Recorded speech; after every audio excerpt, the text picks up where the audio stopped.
The situation in Gaza has reached a boiling point. Tensions are high. Israel, citing security concerns, has further tightened its grip on Gaza. This includes cutting the only remaining power line that runs a vital desalination plant. Imagine that for a second, cutting off a region's access to clean water. This is a basic necessity, folks, not a bargaining chip. The consequences are immediate and dire. Food, medicine, and clean water are now in critically short supply. Hospitals, already stretched thin, are struggling to function. People in Gaza are literally facing the prospect of starvation. This is not hyperbole, this is the reality on the ground. This isn't just another news cycle, folks. This is a full-blown humanitarian crisis, and it's one that has been building for years. The people of Gaza are trapped, squeezed by a blockade that has turned their home into an open-air prison. The situation is desperate, and the world needs to wake up and pay attention. The international community is not mincing words. Qatar and Jordan have both publicly accused Israel of deliberately attempting to impose starvation on the people of Gaza. Let that sink in for a moment. Impose starvation. This isn't just about restricting movement or goods. This is about using food as a weapon. These are serious accusations from key players in the region.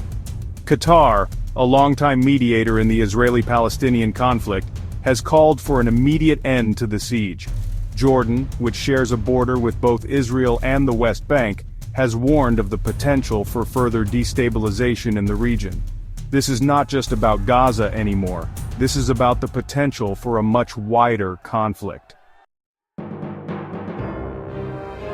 Hamas, the group that governs Gaza, claims that Israel is in violation of the ceasefire agreement that was put in place to end the previous conflict.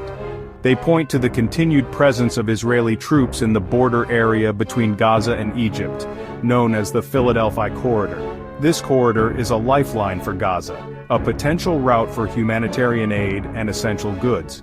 Hamas argues that Israel's refusal to withdraw from this area, as stipulated in the ceasefire, is a major obstacle to alleviating the suffering in Gaza. They say that as long as Israel maintains control of this corridor, Gaza will remain under siege, its people held hostage to political maneuvering. Adding another layer of complexity to this already volatile situation is the escalating tension in the Red Sea. The Houthis, a rebel group based in Yemen, have issued a stark warning to Israel, threatening to resume attacks on shipping lanes unless certain demands are met. While the details of their demands remain unclear, the threat alone is enough to send ripples of anxiety through the region and beyond. The Red Sea is a crucial artery for global trade, and any disruption to shipping traffic would have significant economic consequences. The world is now watching, waiting to see how these events will unfold. Will Israel heed the calls from the international community and ease the siege on Gaza? Can a peaceful resolution be found to the Houthi crisis before it spills over into further conflict?